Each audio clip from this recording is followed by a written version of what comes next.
Capítulo 2. A perfeita imitação de Cristo. Cheguei a obter como lembrança preciosa do pároco o seu Kempis, aquele mesmo que ele usava todas as noites desde que era clérigo. E pensar que debruçado sobre este pequeno livro é que ele se fez santo. Oh, este será sempre para mim o livro mais querido e uma das joias mais preciosas que tenho. Não sabendo decidir-me na escolha de um pensamento que pudesse propor a vocês, como piedosa reflexão, assumi como que uma aventura, e abrindo esse livrinho de ouro tão conhecido por todos desde os primeiros anos, A Imitação de Cristo, deparei-me com uma página muito simples na verdade, mas de tal candor, de suavidade delicadíssima, incomparável. É o capítulo 8 do livro 2, que assim começa: De familiare amicitia Jesu. Chamo a atenção de todos para esta página. A mim parece que a alma seráfica do pobrezinho de Assis e a pena que destila a doçura de São Francisco de Sales não poderiam dar-nos nada superior. Torna-se para mim prazer especial discorrer sobre a familiar amizade e a intimidade de afeto que liga os nossos corações a Jesus, enquanto ainda ressoam aqui dentro, como eco distante, porém suave, de música celeste, as belas palavras que o Divino Salvador, com a palavra do Bispo, dirigiu a mim e a todos os novos sacerdotes naquele dia inesquecível de minha ordenação presbiterial. Já não vos chamo de servos, mas amigos. Oh, a amizade de Jesus! A amizade de Jesus não faz rumor do lado de fora, mas transparece logo, difundindo suavidade e paz, que transpiram de nossa pessoa toda, no domínio tranquilo e sem os abalos de nossas paixões, numa gentileza primorosa e ao mesmo tempo graciosa no trato, que nós pouco a pouco vamos adquirindo. Eu não duvidaria em declarar os efeitos da nossa familiar amizade com Jesus.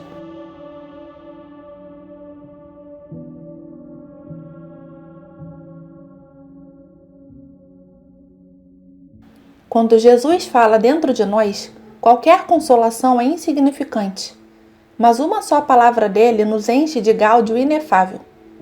Por acaso Madalena não se ergueu imediatamente de seu pranto quando Marta lhe disse: "O Mestre está aqui e chama por você"? Oh, feliz a hora em que Jesus nos chama das lágrimas para a alegria do Espírito, porque Ele é tudo para nós, e sem Ele nada somos, e tudo está contra nós. O mundo já não exerce fascínio sobre mim. Quero ser todo e só de Deus, penetrado pela sua luz, resplendente da caridade para com a Igreja e as almas. Vou reler muitas vezes o capítulo 9, livro 3, da Imitação de Cristo. Deixou-me profunda impressão na solidão destes dias. Aí, em poucas palavras, está realmente tudo. Com o novo estado, deve tomar novo aspecto a minha vida de oração, digna, atenta e devotamente.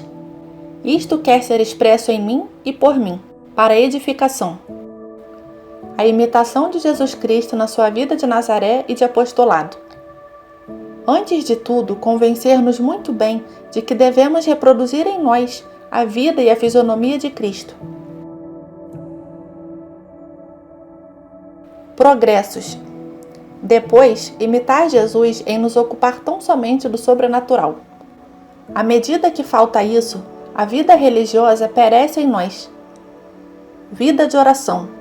Rezar sempre, o hábito de preces breves. Levar por toda parte a nota, o respiro, o perfume de Cristo. Missa, breviário, orações pelo povo. Em seguida, o zelo. 3 classes de padres: escolher e trabalhar, ou então retirar-se. Tempos novos, novas formas. No zelo, exprimir 3 raios da luz de Cristo.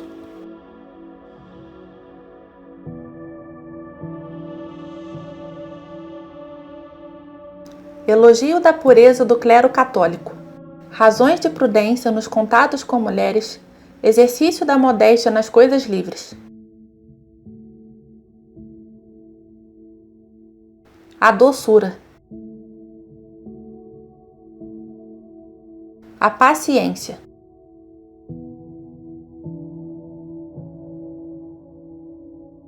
Ó, a grande vantagem do saber suportar, do saber esperar. Sobretudo a paixão de Jesus, estudada no crucifixo, na Eucaristia, no Sagrado Coração. Considerações e conclusões práticas. A palavra da cruz é tolice para os que perecem, mas para os que se salvam, isto é, para nós, é a força de Deus. São palavras postas no início das constituições dos padres passionistas. O meu grande livro, de onde, a partir de hoje, deverei aurir com maior cuidado e afeto as lições divinas de alta sabedoria, é o Crucifixo.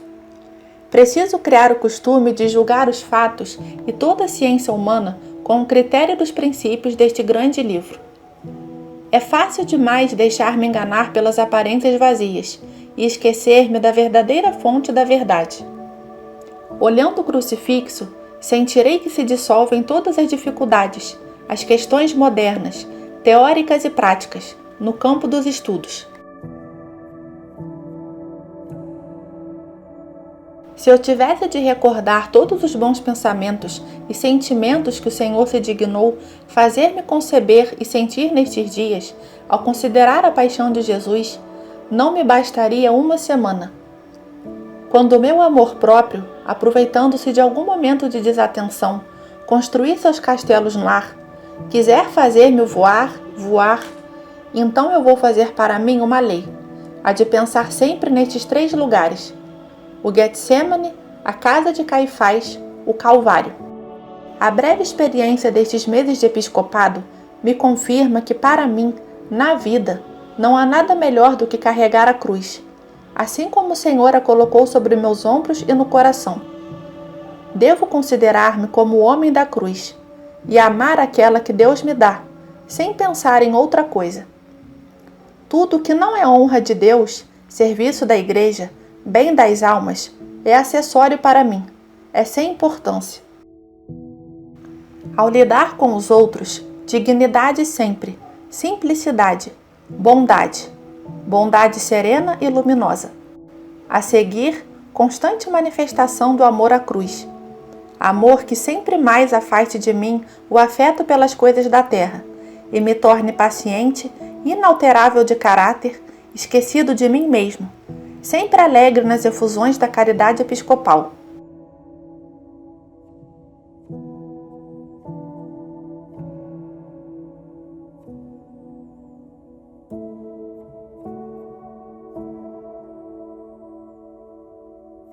A esse ponto voltarei com frequência em meus exames e nas confissões.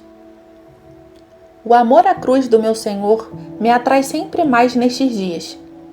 Ó Jesus bendito, que este não seja fogo leve que se apaga com a primeira chuva, mas incêndio que possa arder sem jamais se consumir. Nestes dias encontrei outra bela oração que corresponde muito bem às minhas situações espirituais. É de um santo recentemente canonizado, Padre Eudes. Humildemente a faço também minha, e espero que isso não seja demasiada presunção. No texto chama-se Profissão de Amor pela Cruz. Ó Jesus, meu amor crucificado, eu vos adoro em todos os vossos sofrimentos, e vos peço perdão de todas as faltas que cometi até hoje, nas aflições que vos dignastes mandar-me. Eu me entrego ao Espírito de vossa cruz, e nesse Espírito, como ainda em todo o amor do céu e da terra, abraço com todo o coração, por vosso amor, todas as cruzes do corpo e do Espírito que me vierem. E faço profissão de colocar toda a minha glória, o meu tesouro e a minha alegria na vossa cruz, ou seja, nas humilhações, privações e sofrimentos, dizendo com São Paulo: quanto a mim, não quero outro paraíso neste mundo, senão a cruz do meu Senhor Jesus Cristo. Fazer ao menos 15 minutos de oração mental, logo que sair da cama pela manhã. Acostumar-se a erguer com frequência a mente para Deus, com breves, porém fervorosas jaculatórias.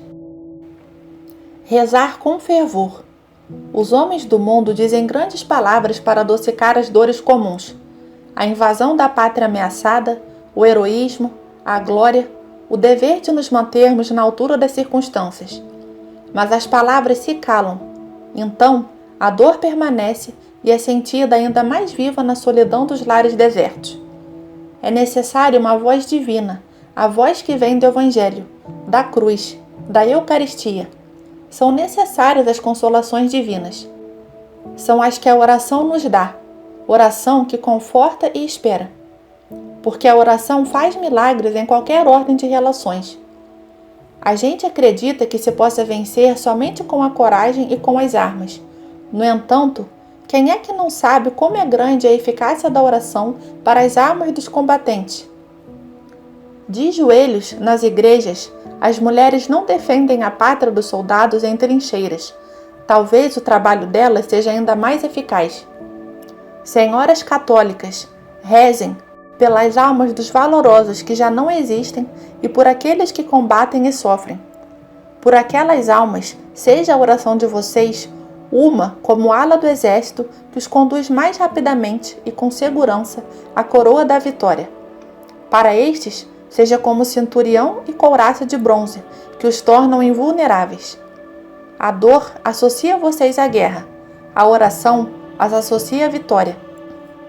O tempo que dou ao agir deve ser proporcionado ao que dou à obra de Deus, isto é, à oração.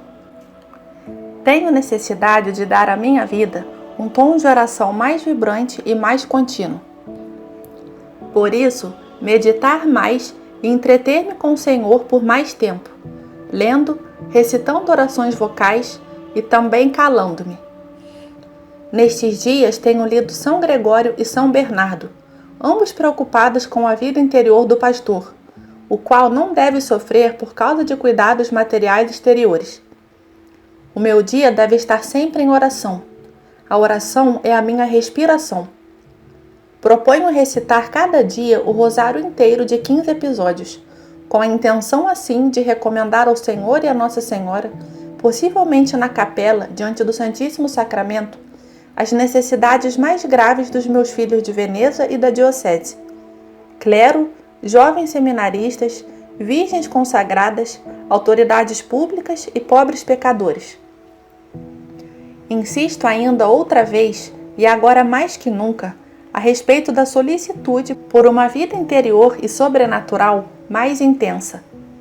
O correr dos anos me torna bem mais saborosa a vida de oração, a Santa Missa, o breviário, o rosário, a companhia do Santíssimo Sacramento em casa. O fato de me manter sempre com Deus, do clarear do dia até a noite, e também durante a noite, com Deus e com as coisas de Deus, me dá uma alegria perene e me conduz à calma em tudo e à paciência.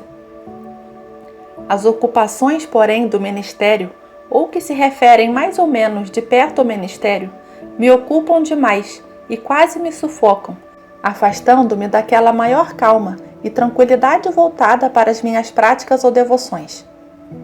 Insistirei ainda mais sobre estas, ao menos sobre o rosário, que desejo ver recitado em comum com todos os familiares.